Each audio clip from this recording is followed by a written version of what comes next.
ایسی شخصیتیں یعنی علماء کی یہاں تشریف فرما ہیں جنہیں مجھے معلوم ہونے کے بعد اور ان سے ملاقات ملنے کے بعد بہت خوشی ہوئی ہے۔ بالخصوص حضرت علامہ مفتی محمود صاحب قبلہ، جن کی مقبولیت صرف یہیں اسی علاقے میں نہیں بلکہ یہ جھارکھنڈ کے کم و بیش پورے صوبے میں، اسی طرح سے یو پی میں، اور یہاں پہ ان کی مقبولیت ہر جگہ ہے اور ان کی تقریر سننے کے لیے لوگ بہت ہی متمنی رہتے ہیں اور بہت ہی خوشی ہوتی ہے۔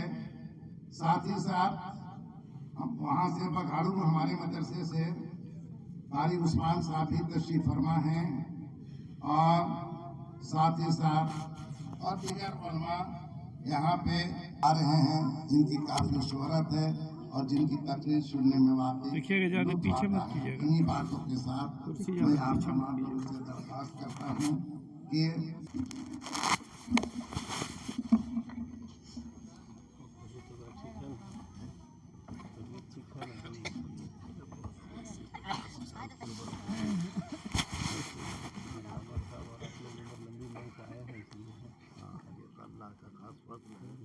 السلام علیکم ورحمۃ اللہ وبرکاتہ۔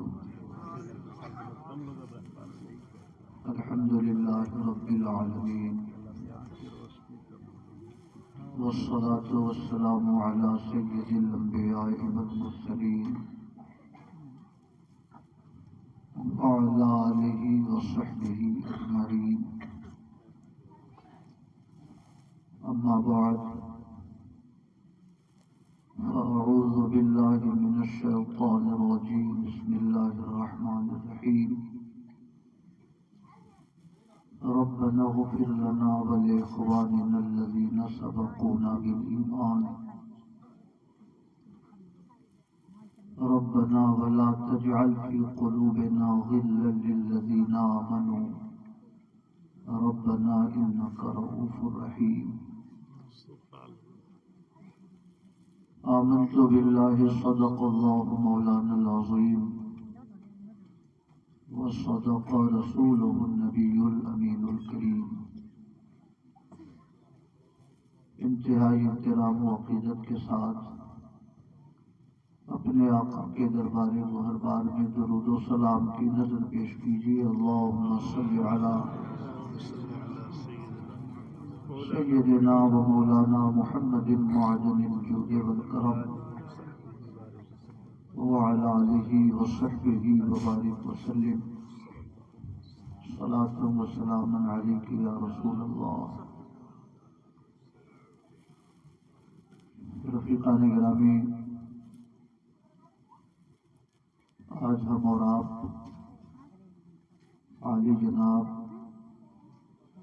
محمد آصف حسین صاحب مرحوم کے ایصال ثواب کے لیے یہاں پہ جمع ہوئے ہیں۔ ایک ماہ قبل وہ اس دنیا سے رخصت ہو گئے۔ دعا کیجیے اللہ رب العزت ان کے گناہوں کو معاف فرمائے، ان کی جو کوتاہیاں ہوں، جو لغزشیں ہوں، اللہ پاک اپنے کرم سے اسے درگزر فرمائے اور انہیں جنت الفردوس میں جگہ عطا فرمائے۔ بڑے نیک اور صالح انسان تھے، مسجد اور مدرسے کی خدمت کا شوق رکھتے تھے۔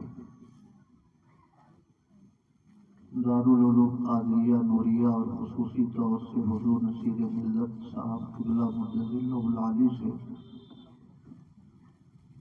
گہرا لگاؤ رکھتے تھے۔ مجھے ایسا یاد آتا ہے کہ جب حضور نصیر ملت سے وہ مرید ہوئے تو بڑا شاندار جلسہ انہوں نے اپنے گھر کے بغل میں کیا تھا۔ اللہ پاک ان کے اعمال خیر کو قبول فرما کر ان کی آخرت کو بہتر بنائے اور انہیں اپنے جوار رحمت میں جگہ عطا فرمائے۔ ابھی آپ نے ڈاکٹر یاسین صاحب سے سماعت کیا کہ یہ دنیا دارالعمل ہے۔ اس دنیا میں ہی ہمیں عمل کی اجازت ہوتی ہے، عالم ارواح میں بھی ہم کوئی عمل نہیں کر سکتے اور عالم برزخ میں بھی ہم عمل سے محروم رہتے ہیں۔ بعض بزرگوں سے ایسا منقول ہے کہ قبر میں وہ نماز پڑھ رہے تھے یا قبر میں تلاوت کر رہے تھے تو وہ عمل از راہ لطف ہے، یعنی وہ ایسا عمل ہے جس کی اجازت اللہ پاک اپنے مخصوص بندوں کو عطا فرماتا ہے، مگر اس پر کوئی ثواب مرتب نہیں ہوتا ہے۔ یعنی جیسے دنیا میں ہم قرآن شریف پڑھیں تو ہمیں اجر ملتا ہے، اگر بعض صالحین کو قبروں میں قرآن پڑھنے کی اجازت دی جاتی ہے تو اس تلاوت سے ان کو روحانی کیف ملتا ہے، اس لیے اللہ پاک انہیں اذن دیتا ہے، ورنہ اس تلاوت پر ثواب مرتب نہیں ہوتا۔ ثواب اور جزا اسی دنیا کے اعمال تک محدود ہے۔ اس لیے ہم سب کو اس بات کی ہمیشہ کوشش کرنی چاہیے کہ دنیا کا کام بھی ہوتا رہے اور دین کا کام بھی جاری رہے۔ دنیا کے لیے اگر آخرت کے کام کو چھوڑ دیا جائے تو یہ بڑا نقصان ہے، اور آخرت کے کاموں کے لیے اگر دنیا کا کام چھوڑ دیا جائے تو اس سے بہت ساری الجھنیں پیدا ہوتی ہیں۔ اللہ کے صالح بندے آخرت کو ترجیح دیتے ہیں، دنیا کا نقصان گوارا کرتے ہیں۔ ہم اس درجے کے لوگ تو نہیں ہیں جو آخرت کے لیے دنیا مکمل چھوڑ دیں، مگر اتنا تو کر سکتے ہیں کہ دنیا کا کام بھی چلے اور آخرت کا کام بھی چلتا رہے۔ اس لیے ہم سب کو اس بات کی ہمیشہ کوشش کرنی چاہیے کہ ہم اعمال خیر پر مداومت کریں۔ اعمال خیر میں سب سے افضل عمل نماز ہے، کیونکہ ہم جتنی بھی فضیلتیں سنتے ہیں قرآن شریف کی آیت پڑھیں تو یہ اجر ملتا ہے، درود پاک پڑھیں تو یہ اجر ملتا ہے، سبحان اللہ الحمدللہ پڑھیں تو یہ اجر ملتا ہے، اللہ کی بارگاہ میں متوجہ رہیں، مراقبہ کریں تو یہ اجر ملتا ہے۔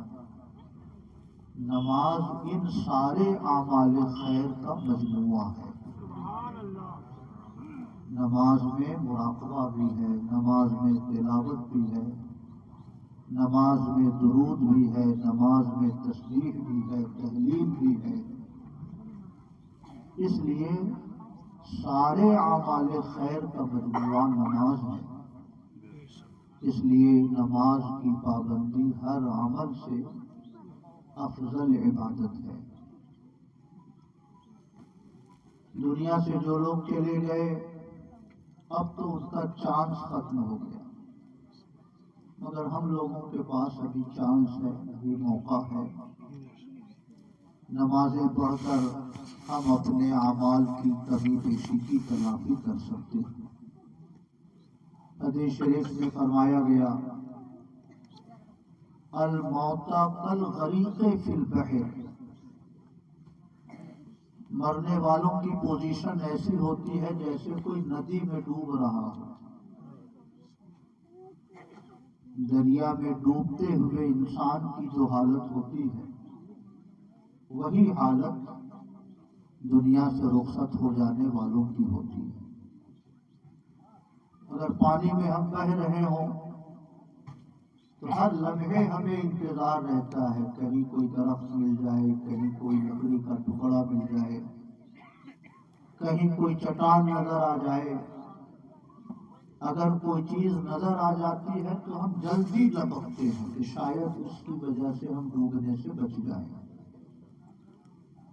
ہو سکتا ہے اسی پس منظر میں وہ محاورہ ہو کہ ڈوبتے کو تنکے کا سہارا بھی بہت ہوتا ہے۔ یہی پوزیشن مرنے والوں کی ہوتی ہے۔ اس لیے ہمیشہ انہیں دنیا میں جو پسماندگان ہیں ان کی طرف سے ایصال ثواب کا انتظار رہتا ہے۔ اگر کوئی رشتہ دار، کوئی ملنے جلنے والا، کوئی متعلق کو ثواب پہنچائے تو بے حد خوشی ہوتی ہے۔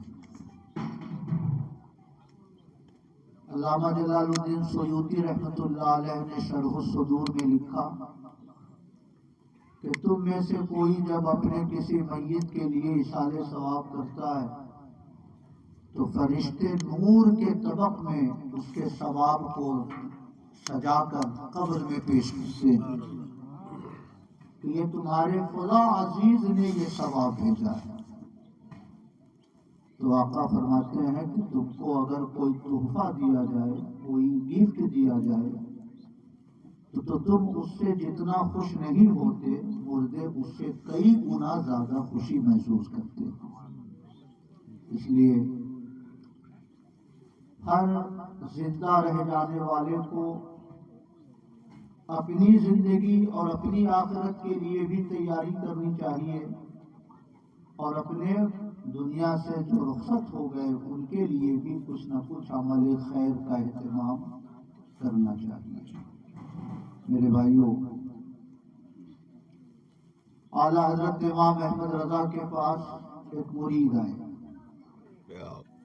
عرض کیا حضور میں نے میری بیٹی کا انتقال ہوا، کل میں نے اسے خواب میں دیکھا،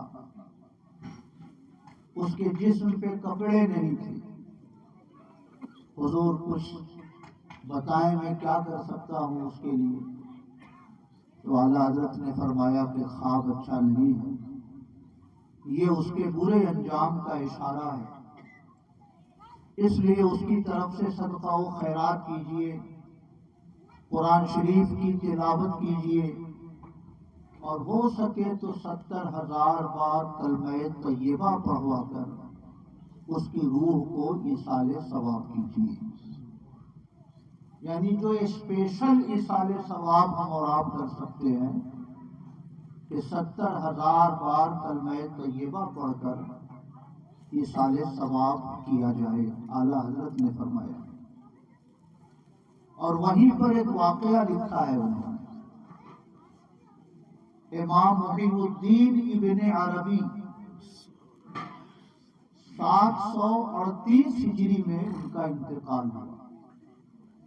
غوث اعظم رضی اللہ تعالیٰ عنہ کا وصال 561 ہجری میں۔ غوث اعظم کے مرید تھے ان کے والد، ان کے والد پہنچے غوث اعظم کی خدمت میں، عرض کیا حضور میرے لیے ایک بیٹے کی دعا فرما دیں۔ تو غوث اعظم نے مراقبہ فرمایا، ارشاد فرمایا تمہاری پشت میں، تمہاری نسل میں کوئی بیٹا نہیں ہے۔ تو بڑے مایوس ہوئے۔ غوث اعظم نے فرمایا میری پشت کی طرف آؤ اور میری پیٹھ میں اپنی پیٹھ رگڑو، میری پشت میں ابھی ایک بیٹا بچا ہے۔ غوث اعظم کے 9 بیٹے تھے، فرمایا میری نسل میں ایک بیٹا بچا ہے، وہ میں تمہاری پشت میں منتقل کر دیتا ہوں۔ سبحان اللہ۔ غوث اعظم کی پشت سے ان کے والد نے اپنی پشت رگڑی اور غوث اعظم نے اپنی اولاد ان کی پشت میں منتقل کر دی اذن الہی سے. اسی پیدا ہونے والے بیٹے کا نام سید المکاشفین محی الدین ابن عربی ہے. سبحان اللہ. گویا یہ غوث اعظم کے وہ روحانی فرزند ہیں جن کا تولد غوث اعظم کی دعاؤں سے محی الدین ابن عربی کے جو والد تھے ابن عربی ان کے ذریعے ہوا. خیر شان بہت بلند ہے ان کی. انہی کا واقعہ لکھا اعلیٰ حضرت نے کہ 70,000 بار کلمہ طیبہ پڑھ کر ایصال ثواب کیجیے. اور فرمایا کہ امام محی الدین ابن عربی فرماتے ہیں کہ بغداد میں ایک جگہ میری دعوت تھی. جب ہم لوگ دسترخوان پہ بیٹھ گئے ایک نوجوان بھی تھا وہاں پر جس کے بارے میں مشہور تھا کہ اس کو کشف بہت ہوتا ہے, یہ دلوں کے حالات کو جان لیتا ہے. وہ نوجوان بھی بیٹھا تھا. تھوڑی دیر کے بعد وہ رونے لگا. لوگوں نے پوچھا کیوں رو رہے ہو؟ اس نوجوان نے کہا رأیت امی فی النار, میں نے اپنی ماں کو جہنم میں دیکھا ہے اس لیے رو رہا. امام محی الدین ابن عربی فرماتے ہیں کہ میں نے 70,000 بار کلمہ طیبہ پڑھ کر اپنے لیے رکھا تھا. وہ ثواب میں نے کسی کو نہیں پہنچایا تھا, مگر جب اس نوجوان نے کہا کہ میں نے اپنی ماں کو جہنم میں دیکھا ہے تو میں نے دل ہی دل میں وہ ثواب اس کی ماں کو نظر کر دیا, اس کی ماں کو پہنچا دیا. تھوڑی دیر کے بعد وہ نوجوان ہنسنے لگا. میں نے پوچھا اب ہنس کیوں رہے ہو؟ اس نوجوان نے کہا رأیت امی فی الجنہ, اب میں نے اپنی ماں کو جنت میں دیکھا. سبحان اللہ. امام محی الدین ابن عربی فرماتے ہیں کہ اس نوجوان کے کشف سے مجھے علم ہوا کہ 70,000 بار کلمہ طیبہ کے پڑھنے پر مغفرت کا جو وعدہ ہے وہ مغفرت والی حدیث ضعیف نہیں بلکہ صحیح ہے. اور حدیث کی برکت سے مجھے پتا چلا کہ اس نوجوان کے بارے میں کشف کی جو بات مشہور ہے وہ بات بھی صحیح ہے. سبحان اللہ. اور ایک زمانے کے بعد میں نے امام محی الدین ابن عربی کی کتاب میں اس واقعے کو پڑھا. ان کی ایک کتاب ہے الوصایا, اس میں وہ فرماتے ہیں اپنے مریدوں کو جو وصیت فرمائی ہے اس میں ارشاد فرماتے ہیں اے مریدو میں تمہیں وصیت کرتا ہوں کہ اٹھتے بیٹھتے چلتے پھرتے کلمہ طیبہ پڑھا کرو اور 70,000 بار کلمہ طیبہ پڑھ کر اپنی جان کو اللہ سے خرید لو, اپنے لیے جنت خرید لو. کیونکہ اللہ کے پیغمبر فرماتے ہیں جو 70,000 بار کلمہ طیبہ پڑھ لیتا ہے یا جس کے لیے پڑھ دیا جاتا ہے غفر لہ, اس کے گناہوں کی مغفرت کر دی جاتی ہے. سبحان اللہ. وہ تو نہایت سستا سودا, وہ تو نہایت سستا سودا بیچ رہے ہیں جنت کا, ہم مفلس کیا مول چکائیں اپنا ہاتھ ہی خالی ہے. اس لیے میرے بھائیوں دنیا سے جانے والے لوگوں کی پوزیشن ندی میں ڈوبتے ہوئے انسان کی طرح رہتی ہے. اس لیے جو عمل خیر ان کے لیے ہو سکے ضرور کیجئے. آپ کسی مہمان آپ کسی کے گھر جائیں, کلو 2 کلو مٹھائی لے کر جائیں, اس سے جتنی خوشی گھر والوں کو نہیں ہوتی اس سے 1000 گنا زیادہ ان مردوں کو خوشی ہوتی ہے جب ہم ان کے لیے کوئی ایصال ثواب کیا کرتے ہیں.